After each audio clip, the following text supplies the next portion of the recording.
ጤና ይስጥልን የተወደዳችሁ እንዴት ናችሁ? ስፖርታዊ ጉዳዮቻችን ተጀምሯል። ትናንትና በአውሮፓ ቻምፒየንስ ሊግ ላይ የተደረጉ ጨዋታዎች ነበሩ። ሊቨርፑል በጨዋታው ላይ በጣም በጥሩ መንገድ ተጫውቶ ሞሐመድ ሳላ ሳይኖር 3 ነጥብ ይዞ ከጣሊያን ተመልሷል። የሊቨርፑል ቁጥሮች ጨዋታውን በተመለከተ የሚነሱ ነጥቦች አሉ። ቸልሲም ወደ አታላንታ ወደ ቤርጋሞ አቅንቶ አታላንታን ገጥሞ ነበረ 2-1 የተሸነፈበትን ጨዋታ እንመለከታለን። ባርሴሎና፣ ባየር ሙኒክ፣ ሌሎችም አትሌቲኮ ማድሪድ ጨዋታዎቻቸውን አድርገው ነበረ። ዛሬም የሚቀጥሉ ጨዋታዎች አሉ። በአውሮፓ ቻምፒየንስ ሊግ 6ኛ ጨዋታ የሊግ ፌዝ ላይ በእነዚህ ጨዋታዎች ዙሪያ ተጨማሪ ጉዳዮችን እናነሳለን። በተለይ ደግሞ ክለብ ብሩዥ ከአርሰናል፣ ሪያል ማድሪድ ከማንቸስተር ሲቲ፣ ዩቬንቱስ ከፓፎስ የሚያደርጓቸው ጨዋታዎች የበለጠ ትኩረትን እየስባሉ። ጨዋታዎቹን በተመለከተ የምናነሳቸው ነጥቦች አሉ። ሌሎችም አጫጭር ጉዳዮችን ይዘናል። በተለይ ደግሞ ከማንቸስተር ዩናይትድ ጋር በተያዘ የማንቸስተር ዩናይትዱ አጥቂ የማንቸስተር ዩናይትድ ተጫዋቾች አሁን ለአፍሪካ ዋንጫ ትናንትና ለምሳሌ አምሃድ ዲያሎ በኮትዲቯር ብሔራዊ ቡድን በኩል ጥሪ ተደርጎለታል። ብራያን ምቦሞ፣ ናስሩ ማዝራዊ ቡድኑን ለቀው ይሄዳሉ። የቤንያሚን ሼሽኮ መመለስ ጉዳይ በደንብ ይጠበቃል። በተጫዋቹ ጉዳት ዜና ላይ የተሰሙ ጉዳዮች አሉ። በተለይ ደግሞ ወኪሉ ኤልቬስ ባሳኖቪች የሰጠው አስተያየት አለ። በተጫዋቹ መቼ ይመለሳል የሚለውን በዝርዝር እንመለከታለን። ዩናይትድ ጋር በተያዘ ሌሎች ጉዳዮችንም እናነሳለን። የኮቢ ሜኖ ጉዳይ ላይ በርካታ ሀሳቦች ሲነሱ ነበር። አሁንም አዳዲስ የዝውውር ጉዳዮች እየተሰሙበት ያለ ጉዳይ ነው። ተንታኞችም የቀድሞ የማንቸስተር ዩናይትድ ተጫዋቾችን በተጫዋቹ ጉዳይ ላይ አስተያየታቸውን ሰጥተዋል። ሌላ ሀሳብም የተነሳበት ጉዳይ ነው። አርሰናል ከሚያደርገው ጨዋታ ጋር በተያያዘ ደግሞ የጉዳት ዜናዎች አሉ። ከዛ ውጪም ሌሎች በትኩረት ሊነሱ የሚችሉ ሀሳቦች አሉ። ቸልሲን በተመለከተ የሊያም ዴላፕ የጉዳት ዜና እስከመቼ ከሜዳ ያርቋል የሚለው በዝርዝር ወጥቷል። ሌላኛው ጉዳይ ደግሞ ከቸልሲ ጋር በተያያዘ በፕሪሚየር ሊግ ላይ ነጥብ ሊቀነስበት ይችላል ተብሏል። ለምንድን ነው? በዚህ ሳምንት የመጨረሻ ውሳኔ ይሰጥበታል። በዝርዝር እንመለከተዋለን። ሀሳቦቻችሁን ጻፉልን። ከትናንትና ጨዋታ ጋር በተያያዘ የምታነሷቸው ሀሳቦችን ዛሬስ ማድሪድ ከማንቸስተር ሲቲ ስንት ለስንት ይጠናቀቃል? አርሰናል ከክለብ ብሩዥ ወደ ቤልጂየም አቅንቶ እና ዴክላን ራይስ በማይኖሩበት ጨዋታ ላይ ጨዋታውን ግምቶቻችሁን አስቀምጡልን። እኛም የምናነሳቸው ዝርዝር ነጥቦች አሉ። በቻላችሁ አብራችሁን ቆዩ። በቅድሚያ የምንመለከተው ትናንትና በአውሮፓ ቻምፒየንስ ሊግ ከተደረጉ ጨዋታዎች እንጀምራለን። በአውሮፓ ቻምፒየንስ ሊግ ላይ የሊግ ፌዝ የመጨረሻ ጨዋታዎች እየተቃረቡ ይገኛሉ። 6ኛ ጨዋታዎች ናቸው ትናንትና የተደረጉት። አስቀድሞ ከተደረጉ ጨዋታዎች መካከል ባየር ሙኒክ ስፖርቲንግ ሊዝበንን በሜዳው ያደረገው ጨዋታ ላይ በአሊያንዝ ዛሬና 3-1 በሆነ ውጤት አሸንፏል። ለሳከር በ5 ላይ የተደረገ ጨዋታ ነበረ። የምሽቱ ተጠባቂ ጨዋታ የነበረው ኢንተር ሚላን ከሊቨርፑል ያደረጉት ጨዋታ በሊቨርፑል 1-0 አሸናፊነት ተጠናቋል። ዶሚኒክ ሶቦዝ ላይ 88ኛው ደቂቃ ላይ ግብ አስቆጥሯል። በፍጹም ቅጣት ምት ሞሐመድ ሳላ ባልነበረበት ጨዋታ ላይ ጨዋታው የተጠናቀቀው በሊቨርፑል አሸናፊነት ሆኗል። ጄሚ ካራገር ከሰሞኑ ሞሐመድ ሳላን በተመለከተ ብዙ ትችቶችን ሲሰጥ ነበር። ለምሳሌ ትናንትና ስካይ ስፖርት ሞሐመድ ሳላ በማህበራዊ ትስስር ገጽ ያጋራው ጂም ውስጥ ልምምድ ሲሰራ የሚያሳይ ምስል ነበር። ያንን ምስል በመጋራት ስካይ ስፖርት በማህበራዊ ትስስር ገጾቹ ላይ አጋርቶት ነበረ። ለስካይ ስፖርት ይሰራል ጄሚ ካራገር የስካይ ስፖርትን ምስል ሼር ካደረገ በኋላ ከመቼውም ጊዜ በላይ ሊቨርፑል እንዲያሸንፍ የምፈልግበት ጨዋታ ነው ሲል ነበረ። እንደተመኘውም ሊቨርፑል አሸንፏል። ያንን ያለው ሞሐመድ ሳላ አስተያየቱን ከሰጠ በኋላ የሊቨርፑል መረበሽ እንዳይኖር ውጤት እንዳይጠፋ በዛውም ተባብሶ እንዳይቀጥል የቡድኑ ቀውስም በማሰብ ይመስላል ሞሐመድ ሳላም የሰጠው አስተያየት ትክክል ሊመስል ይችላል። ሊቨርፑል ቢሸነፍ የሚል እምነት አለው ጄሚ ካራገር። ለዛም ነው ሊቨርፑልን ከመቼውም ጊዜ በላይ ደግፌ ያላቅም ከመቼውም ጊዜ በላይ እንዲያሸንፍ ፈልጌ ያላቅም የሚል አስተያየቱን ሰጥቷል። ከሞሐመድ ሳላ ጋር በተያያዘ የተሰጡ አስተያየቶች አሉ። ጨዋታው ላይ ግን ትኩረት ስናደርግ በጣም ትናንትና ሊቨርፑል በጥሩ መንገድ የጀመረበት ነበር። ሁለቱን አጥቂዎች በሁለት መንገድ የተጠቀመበት ነበር። አሌክዛንደር አይዛክ እንዲሁም ደግሞ ኡጎ ኤኪቲኬን ተጠቅሟል። ከርቲስ ጆንስ ሌላኛው በአጥቂ ስፍራ ላይ የተጫወተ ነበረ። ሊቨርፑል በጣም ጥሩ የግብ ዕድሎችን ጥሩ ዕድሎችን የፈጠረበት ጨዋታ ነበረ። ያሊሴን ቤከርም ጥሩ ብቃት ትናንትና አስፈላጊ ነበረ። ከዛ ውጪ ግን በሊቨርፑል በኩል አስቀድሞ ኢብራሂማ ኮናቴ ግብ አስቆጥሮ መምራት ችሎ ነበረ። በኳስ በእጅ ተነክቷል በሚል በቫር የተሻረች ኳስ እንደነበረች ተመልክተናል። ለሁሉም ጨዋታው በጥሩ መንገድ ለሊቨርፑል እያለፈ ነው። ባለፉት ጨዋታዎች ላይ ከሊቨርፑል ጋር በተያያዘ እያስመዘገባቸው ያሉ ውጤቶች አሉ። በጣሊያን በተለይ ወደ ሳንሴሮ በአንደኛው ክፍለ ዘመን ሄዶ አልተሸነፈም። ሁሉንም ጨዋታዎች አሸንፏል። ኢንተር ሚላንን 3 ጊዜ እንዲሁም ደግሞ ኤስ ሚላንን 2 ጊዜ በሳንሴሮ ያደረጋቸውን የአንደኛው ክፍለ ዘመን ጨዋታዎች በሙሉ ማሸነፍ የቻለበት ድንቅ ጉዞ ነው ያደረገው። ባለፉት ጨዋታዎች ደግሞ ከሊቨርፑል ጋር በተያያዘ ሊነሱ የሚችሉ ነጥቦች መካከል ባለፉት 4 ጨዋታዎች በተከታታይ የተሻለ ውጤትን እያስመዘገበ ቀጥሎ እየተመለከት ነው እንገኛለን። ለሁሉም ለሊቨርፑል መልካም የሚባል ጥሩ ውጤት የተመዘገበበት ነበረ። ጄሚ ካራገር ለመጨረሻ ጊዜ በተጫወተበት ዲሴምበር 8 ላይ በተለይ ለአመታት ኖቬምበር 2009 ላይ ነበረ በቻምፒየንስ ሊግ ሊቨርፑል ከሜዳ ውጪ ያሸነፈው። ከዛ በኋላ ሞሐመድ ሳላ ባልነበረባቸው ጨዋታዎች ላይ በቅርብ አመታት ላይ ሞሐመድ ሳላ ካልተጫወተ ሊቨርፑል ከሜዳ ውጪ አያሸንፍም ነበር። ለመጀመሪያ ጊዜ ግን ከ2009 በኋላ ሞሐመድ ሳላ ባልነበረበት ጨዋታ ላይ ማሸነፍ ችሏል። በጣም ጥሩ ውጤት የተመዘገበበት ነበር። ኢንተር ሚላንም ከ18 ጨዋታዎች በኋላ በሜዳው በሊቨርፑል ዶሚኒክ ሶቦስላይ ባስቆጠራት የፍጹም ቅጣት ምት ግብ ለመጀመሪያ ጊዜ ከ18 ጨዋታዎች በኋላ ተሸንፏል። ጨዋታው ውጪ የሚነሱ ነጥቦች አሉ። አርነ ስሎት እንዲሁም ደግሞ ቲየሪ ሄንሪ ሲቢኤስ ስፖርት ላይ እንዲሁም አርነ ስሎትም ከጨዋታው መጠናቀቅ በኋላ የሰጧቸው አስተያየቶች አሉ። መሐመድ ሳላህን በተመለከተ በተለይ ተጫዋቹ ቲየሪ ሄንሪ እኔ ከአርሰን ቬንገር ጋርም ከፔፕ ጋርዲዮላም ጋር ግጭት ውስጥ ገብቼ ያውቃለሁ፣ እንደዚህ ግን ፐብሊክ ላይ ወጥቼ ለብዙሃን መገናኛዎች ቡድኑን በሚያሳጣ መንገድ አስተያየት ግን አልሰጥም ብሏል። አርነ ስሎት ደግሞ መሐመድ ሳላ ይመለሳል ወይ ተብለው ተጠይቀው ነበር። ዳግም ባለፈው ምንም አይነት ክሉ የለም፣ ምንም አይነት ፍንጭ የለም፣ ይመለስ አይመለስ የማውቀው ነገር የለም የሚል አስተያየታቸውን ሰጥተው ነበር። ከጨዋታው መጠናቀቅ በኋላ ደግሞ ባነሱት ጉዳይ መሐመድ ሳላ ስህተት ሰርቷል ትላላችሁ፣ ስህተት ከሰራ ደግሞ አድሚት ማድረግ ያለበት ይቅርታውንም ሌሎች ነገሮችም ከኔ ጋር ንግግር ማድረግ ካለበት ኢኒሺዬቲቭ መጀመሪያ ከሱ ነው መምጣት ያለበት። እኔ አላናግረውም እያልኩ አይደለም፣ ነገር ግን ያ የሚጠበቅ ጉዳይ ነው መሐመድ ሳላ መጫወት ካለበት የሚሉ አስተያየታቸውን ሰጥቷል። ሁሉም ሊቨርፑል በጥሩ መንገድ ጨዋታውን ያጠናቀቀበት ነበረ። ቸልሲ ከአታላንታ በቸልሲ በኩል ከሜዳ ውጭ ያደረገው ጨዋታ ነበረ። አስቀድሞ በጃኦ ፔድሮ 25ኛው ደቂቃ ግብ ቸልሲ ይመራ ነበር። በሁለተኛው አጋማሽ ግን ጃንሉካስ ካማካ የቀድሞ አስቶን ቪላ ተጫዋች ግብ አስቆጠረ 55ኛው ደቂቃ ላይ። ቻርልስ ደ ካታላሬ ደግሞ በ83ኛው ደቂቃ ላይ ያስቆጥራት ግብ ቸልሲ በአታላንታ ሜዳ በበርጋሞ እንዲሸነፍ ምክንያት የሆነች ግብ ሆናለች። በዚህም ጨዋታው በቸልሲ ተሸናፊነት ተጠናቋል። ጃኦ ፔድሮ በቸልሲ በኩል የመጀመሪያ ቻምፒየንስ ሊግ ግቡ ነበር ያስቆጠረው። ከዛ ውጪ ግን በቸልሲ በኩል በተለይ ኤንዞ ማሬስካ ሰከንድ ሃፍ ላይ ቅያሪዎቹ የሚያስተቹ ነበሩ። ባርሰሎናን ካሸነፈ በኋላ 3-0 ያ ድንቅ ጨዋታ ከዛ በኋላ በቸልሲ በኩል እየተቸገረ ይገኛል። ከአርሰናል ጋር አቻ ወጣ፣ በሊድስ ዩናይትድ ተሸነፈ፣ በቦርንመዝ ጋር ያደረገው ጨዋታ 0-0። ትናንትና ደግሞ በበርጋሞ የተደረገውን ጨዋታ 2-1 ተሸንፏል። ለቸልሲ ጥሩ ዜና አልነበረም። ጨዋታው ባርሰሎና 2-1 በሆነ ውጤት ያሸነፈበት ጨዋታ ላይ ራሽፈርድ አሲስት አድርጓል። ጁልስ ኮንዴ ሁለቱንም የባርሰሎና ግቦች እንደ አጥቂ ተገኝቶ ባርሰሎና እየተመራ ነበር ያስቆጠረበት ጨዋታ ነበረ። በዘንድሮ ቻምፒየንስ ሊግ ጉዞ ላይ ማርከስ ራሽፈርድ 6ኛ የግብ ተሳትፎን ያስመዘገበበት ነበረ። ላሚን ያማልም አዲስ ታሪክ ሰርቷል። ኬሊያን ኤምባፔ ነበረ በጨዋታዎች ላይ ጥሩ ቁጥሮችን እያስመዘገበ የነበረው። በተለይ 18 ዓመት ላይ ወይም ከዛ በታች 18 እና ከዛ በታች ሆኖት በቻምፒየንስ ሊግ ላይ ብዙ ግቦች ብዙ የግብ ተሳትፎ ያለው ተጫዋች ኬሊያን ኤምባፔ ነበረ። አሁን ላሚን ያማል በ14 ግቦች የኬሊያን ኤምባፔን ሪካርድ ማሻሻል የቻለበት ውጤት ተመዝግቧል። ቶትናም ሆትስፐር አሸንፏል 3-0 በሆነ ውጤት። ቻቪ ሴባውንስ እንዲሁም ደግሞ መሐመድ ኩዱስ ግቦቹን አስቆጥሯል። በቶትናም በኩል ከስላቪያ ፕራግ ጋር የተደረገውን ጨዋታ አስቀድሞ ወጣቱ ቡድኑ ጨዋታ አድርጎ ነበረ 9-1 አሸንፎ ነበር። በዚህ ጨዋታ ላይ ሉካስ ዊሊያምስ በርኔት 5 ግቦችን አስቆጥሮ ነበር። ምሽት ላይ ደግሞ በተደረገው ጨዋታ ላይ ከዛኛው የ5-0 ጨዋታ በኋላ በቶትናም የተቀያሪ ወንበር ላይ ተቀምጦ ተመልክተናል።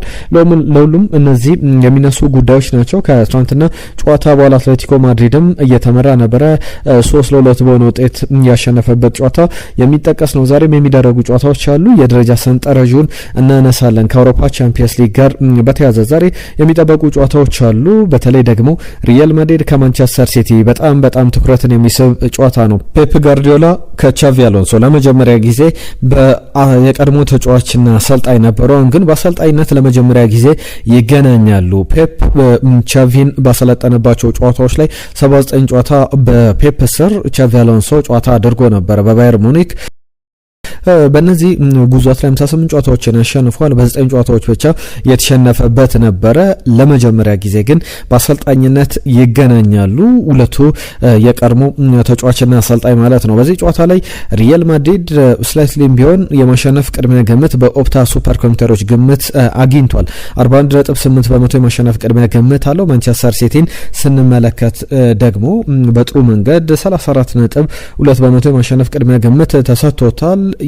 ለማንቸስተር ሲቲ እና ለሪያል ማድሪድ በአውሮፓ ቻምፒየንስ ሊግ ታሪክ ብዙ ጊዜ በተደጋጋሚ የተገናኙ ቡድኖች ናቸው። 15ኛ ጨዋታ ነው ከ2012-13 የውድድር ዘመን ጀምሮ። ባለፉት 3 ዓመታት ደግሞ ስንመለከት የተገናኙባቸው ተደጋጋሚ ጨዋታዎች አሉ። 9ኛ ጊዜ ተገናኝቷል። በቅርቡ ለምሳሌ ያደረጉትን ጨዋታ ባለፈው ዓመት ሪያል ማድሪድ 3-2 በኤታድ እንዲሁም ደግሞ በሜዳው ያደረገውን ጨዋታ ደግሞ 3-0 በሆነ ውጤት አሸንፏል። ኬሊያን ኤምባፔ የደመቀበት አይነት ጨዋታ እንደነበረ እናስታውሳለን። ፔፕ ጋርዲዮላ ከሪያል ማድሪድ ጋር በተለያዩ አጋጣሚዎች ላይ በ27 ጨዋታዎች 48% ማሸነፍ ችሏል። ያ ማለት ከ27 ጨዋታዎች 13ቱን አሸንፏል፣ በሰባቱ ጨዋታዎች ደግሞ ተሸንፏል። ለፔፕ ጋርዲዮላ ሌላ ራሱን የሚፈትንበት ጨዋታ ነው። ነገር ግን በቅርብ ጊዜ ፔፕ ጋርዲዮላ ከሪያል ማድሪድ ጋር ባለፉት 4 ጨዋታዎች አንድም ጨዋታ አላሸነፈም። ያ ማለት ደግሞ በሁለቱ ተሸንፏል፣ በሁለቱ ያቻ ውጤት እያስመዘገበበት ነው። ኬሊያን ኤምባፔ በዘንድሮ ቻምፒየንስ ሊግ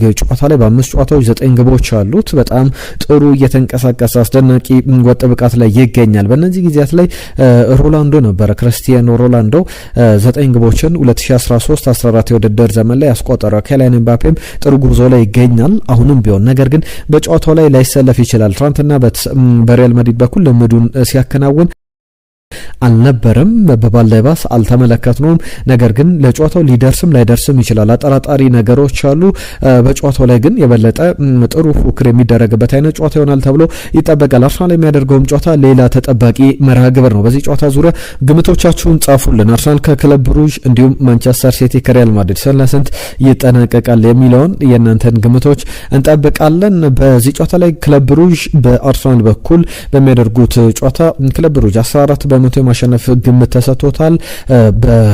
አርሰናል በኩል ደግሞ 66.9% የማሸነፍ ቅድመ ግምት አግኝቷል።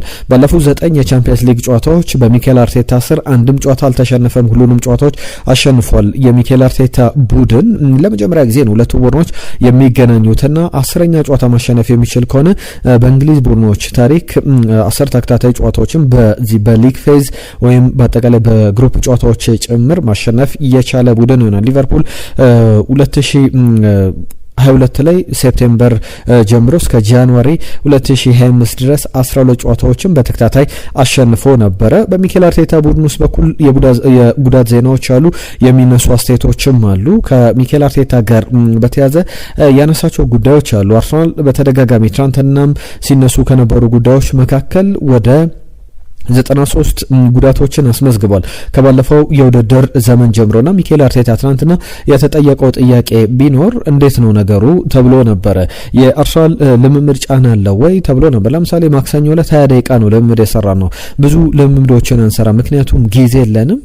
ብዙ ጨዋታዎች በተደጋጋሚ ይመጡብናል። ስለዚህ ልምምድ ላይ ብዙ ትኩረት አናደርግም። ነገር ግን አርሰናል የነን ኮንሲኩዌንስ በደንብ የነን በጣም አደገኛ ሰርክል ነው ብሎታል። ሚኬል አርቴታ መጠንቀቅ አለበት ብሏል። በእርግጥ አሁን ዴክላን ራይስ ለምሳሌ ከጨዋታው ውጪ ነው፣ በትክክል በጉዳት እንዳልሆነ ግን መናገር ይቻላል። ለቀጣይ ጨዋታ የበለጠ ተጫዋቹን ሴቭ ለማድረግ እንደሆነ ሚኬል አርቴታም ትናንትና ካነሳቸው በገረምዳሜ ካነሳቸው ጉዳዮች መካከል ለምሳሌ አንዳንድ ተጫዋቾች ባለፉት 2 የውድድር ዘመናት ከ150 በላይ ጨዋታዎችን 2 እና 3 የውድድር ዘመናት ላይ ተጫውቷል። ያ ማለት የጨዋታ ድግግሞሽ ቀጥታ ከጉዳት ጋር የሚገናኝ ነውና ያንን ተመልክተናል የሚል አስተያየቱን ሰጥቷል። ሁሉም አርሰናል ጨዋታው ላይ የበለጠ ዴክላን ራይስ ብቻ አይደለም ትናንትና ሳነሳው ነበር ዊሊያም ሳሊባ ከጉዳቱ ስለማገገሙ እየተዘገበ ይገኛል። ነገር ግን ከቡድኑ ጋር ወደ ቤልጅየም አልተጓዘም። ትሮሳርድም በሀገሩ የሚደረገው ጨዋታ ያመልጧል። እነዚህ 3 ተጫዋቾች አይኖሩም። በአርሰናል በኩል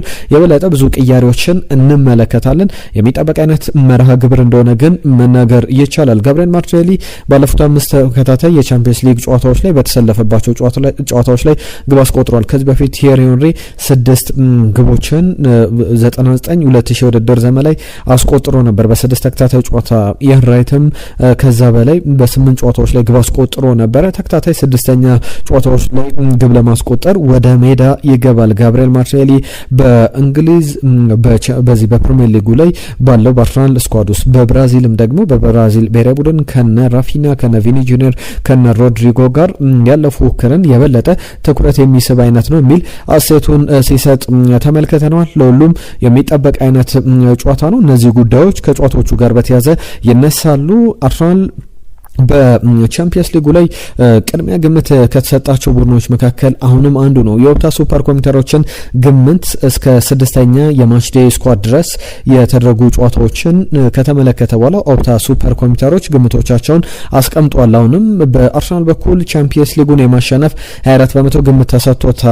ከዛ በኋላ ባየር ሙኒክ 16 በመቶ፣ ፓሪስ ሰን ጀርመን 13 በመቶ፣ ማንቸስተር ሲቲ 8፣ ሪያል ማድሪድ 7፣ ቼልሲ 6፣ ባርሴሎና 5፣ ኢንተር ሚላን 4%፣ ሊቨርፑል 3% ቻምፒየንስ ሊጉን የመሸነፍ ቅድሚያ ግምት የተሰጣቸው ቡድኖች ናቸው። አርሰናል ግን ከፍተኛውን ግምት ይወስዳል ወይም 24 በመቶ በጣም ትልቅ ግምት የተሰጠው ቡድን ነው። ዛሬም ጨዋታውን እያከናውናል።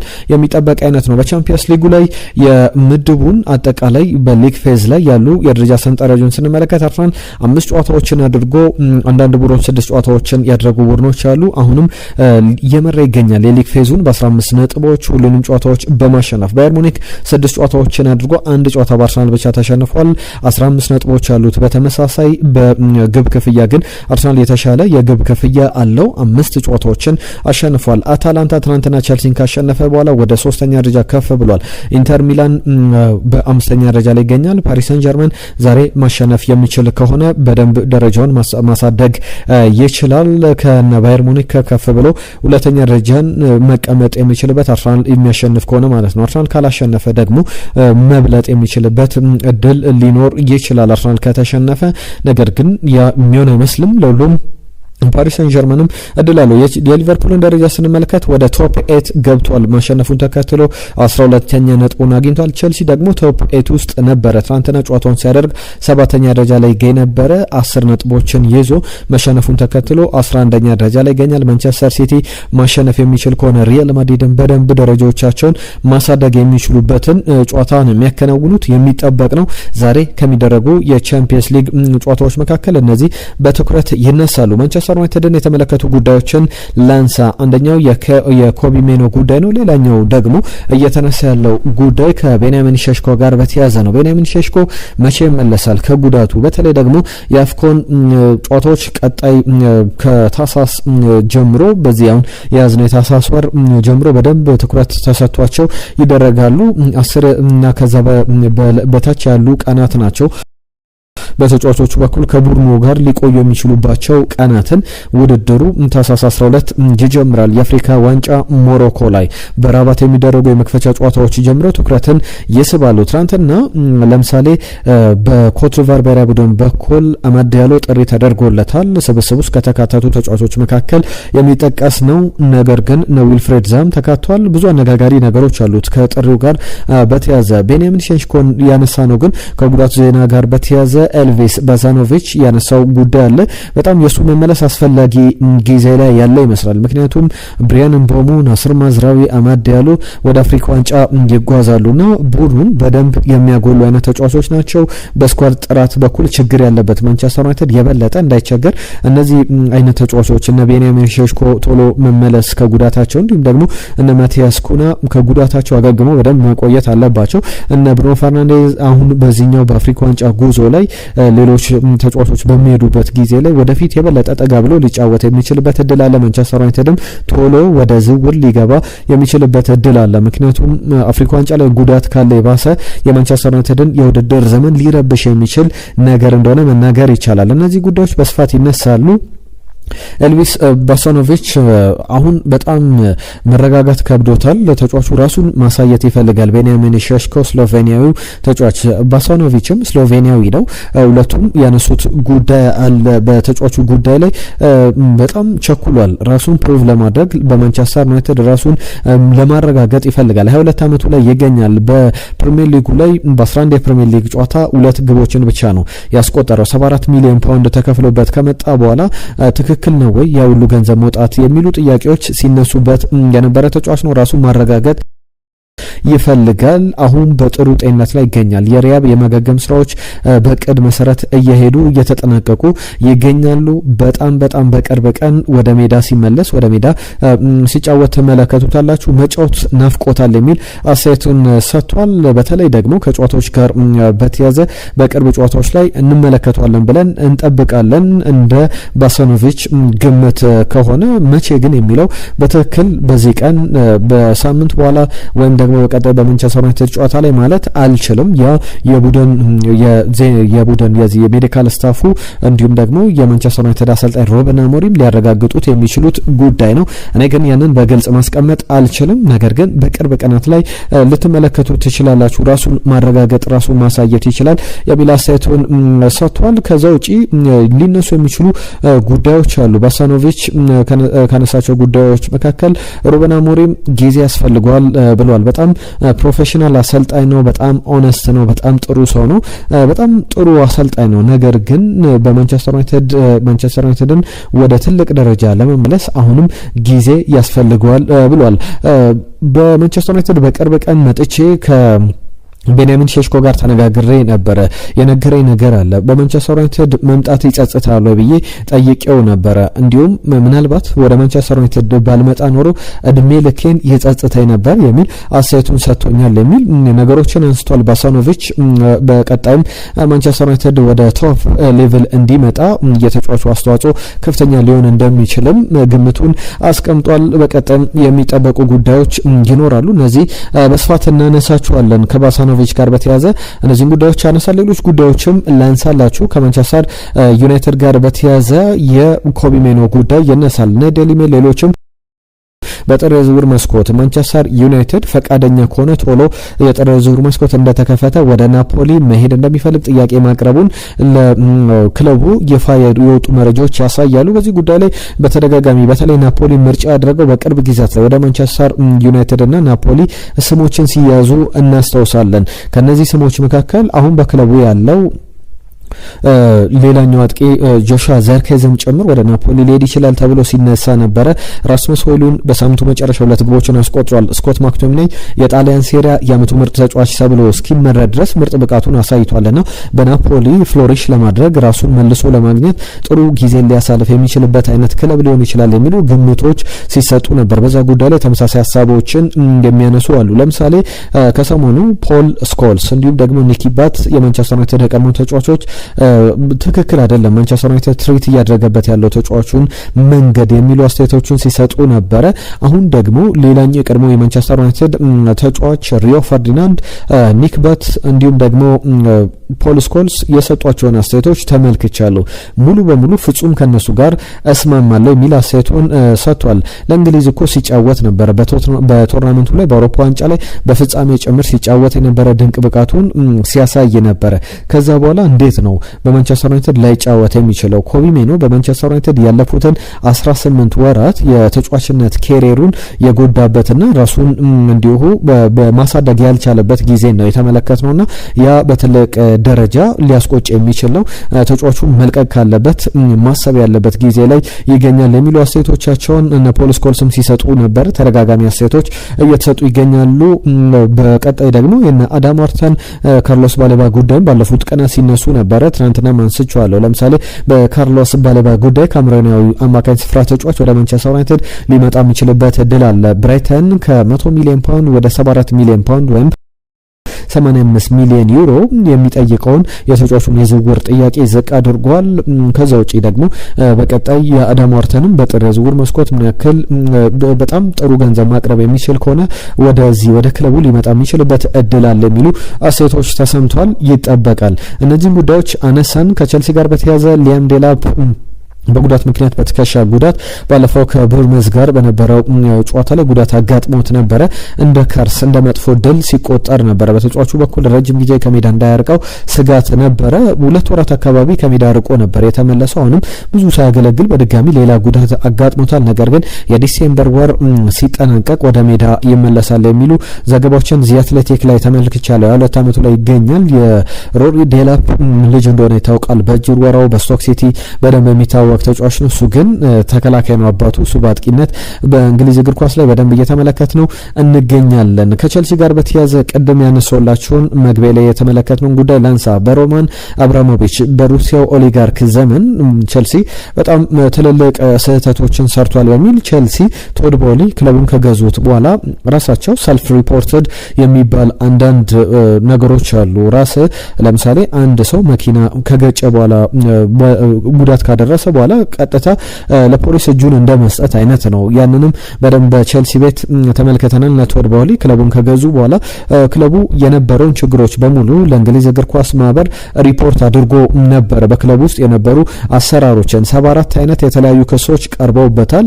ሪፖርቱ ላይ ከተመለከተ በኋላ ክለቡ ባቀረበው ሪፖርት ቅጡኝ አይደለም፣ ነገር ግን በዚህ አይነት መንገድ ተደብቆ ከዚህ በኋላ ይፋ ቢደረግ ሌላ ጠንከር ያለ ቅጣት እንዳይጠብቀው ነው። ቶድ ቦሊ 2002 ላይ ከተመለከቱት በኋላ ችግሮቹን ሪፖርት አድርገው ነበር። ሪፖርት ያደረጉት ደግሞ በተለይ ደግሞ ፋይናንሻል ነገሮችን ነው። በቸልሲ በኩል ቸልሲን ሊያስቀጡ የሚችሉ እነዚህ መካከል ለምሳሌ በክለቡ በኩል ለኤጀንቶች የሚከፍለው ክፍያ ከዛ በተጨማሪ ከአሰራር ውጪ የነበሩ ሂደቶች አሉ የሚሉ ዝርዝር ዘገባዎችን ተመልክተናል። በሶስተኛ ወገን ወኪል ያልሆኑ ሰዎች ጭምር ለተጫዋቾች ዝውውሮች ክፍያ ሲከፍል ነበረ ቸልሲ ተብሏል። ለወኪሎችም ከዛ በተጨማሪ ከወኪሎች ጋርም ያለው ግንኙነት ሕጋዊ አይደለም በሚል የወጡ በሮማን አብራሞቪች ዘመን የነበሩ ስህተቶች አሉና አሁን የቅጣቱ ይፋ የሚደረግ ሆነ በዚህ ሳምንት የመጨረሻ ሂደቱ ዘ ታይምስ እንደዘገበው ከሆነ ይለይለታል።